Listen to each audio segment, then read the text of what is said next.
Behind the familiar landmarks and the faces we know, there is a history which makes Boston the city we value and enjoy today. Visible reminders of this past place us in time as well as space. Boston's story was begun more than 300 years ago by immigrants and religious refugees who founded the city. Since then, Boston has been changed and enriched by a stream of new arrivals who earned their place here. Irish, Italians, African Americans, Chinese, each adding distinct reminders of their heritage to the city. But the history of one thread in this fabric is harder to find. Although the first Jew arrived in Boston in the mid-1600s, it wasn't until 200 years later that a real Jewish community was established. In the last quarter of the 1800s, and continuing through the turn of the century, a gathering wave of Jewish immigrants changed the face of Boston.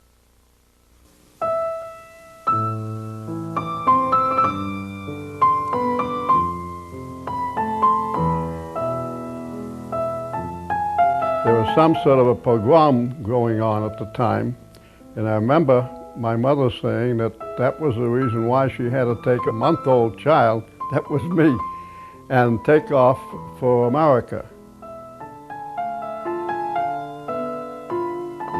By 1907, there were 80,000 Jews living in Boston.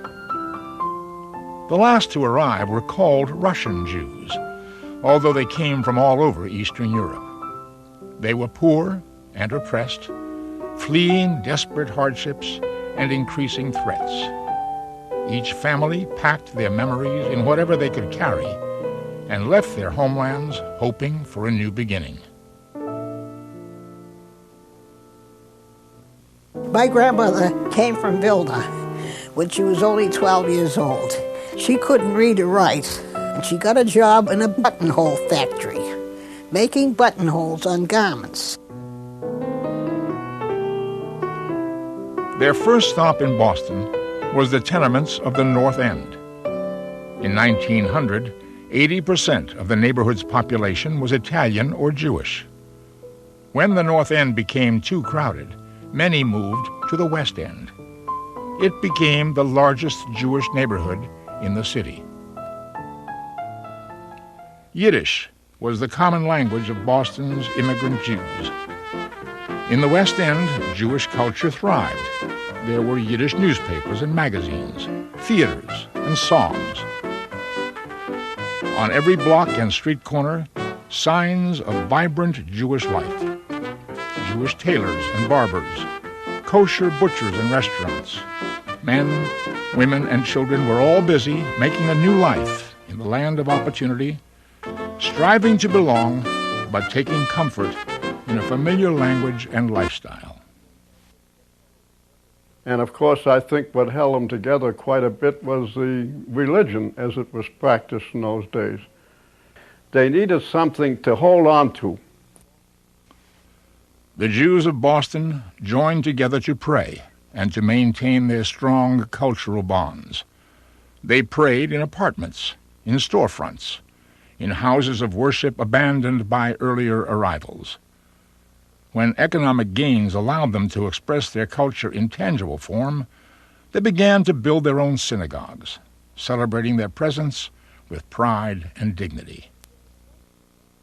It was the most important place. Everybody went to the shul, whatever holiday it was. If you weren't particularly religious, you went anyway. By 1920, there were over 50 such synagogues in Boston. Today, only one historic building survives intact, the Vilna Shul.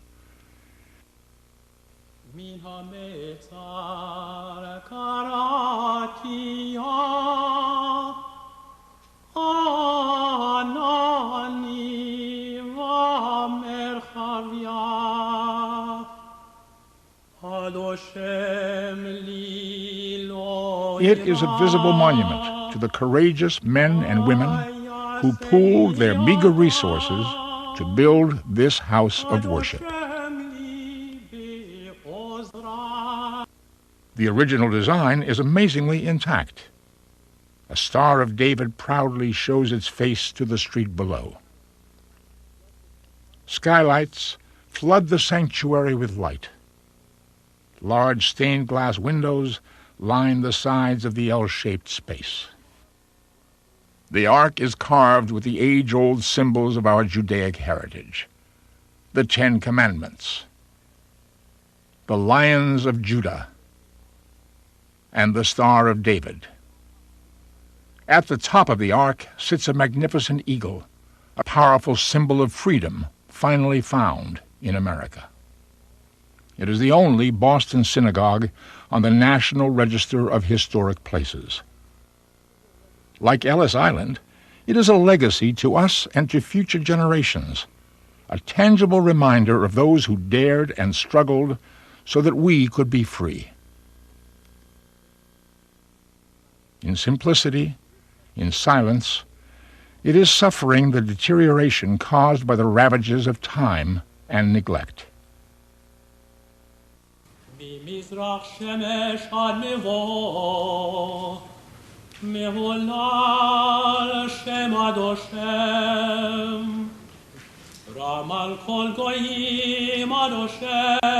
the Vilna Shul be preserved to take its rightful place among Boston's historic sites. It should be more than just a hollow remnant from our past. With your support, we will create a unique, vibrant cultural center housed in this once sacred building, bursting with exhibits and programs. Here we will explore the Jewish experience in Boston, the contributions Jews have made to our city and our nation. A place for all of us, young and old, residents and visitors, Jews and non-Jews, to gain respect for cultural diversity, the differences and similarities that weave us all together. Join us as we move ahead with pride to make this vision a reality and a significant legacy we can pass on to our children. What better tribute to honor those who came before? Schenk wie die Sonne, lichtig wie die Sterne, von Himmel an Laterne, bist du mir zugestiegen. Mein Blick habet verlinden, denn ich habet gefunden, scheint wie 1000 Seelen, hast mein Herz verblickt. Deine zimmerlich weiße Perlach, mit deiner schönen Augen, deiner Erlach, deiner Kleiderlach, hast mich zu gezeugen, schenk wie die Wonne, lichtig wie die Sterne, von Himmel an Laterne, bist du mir zugestiegen.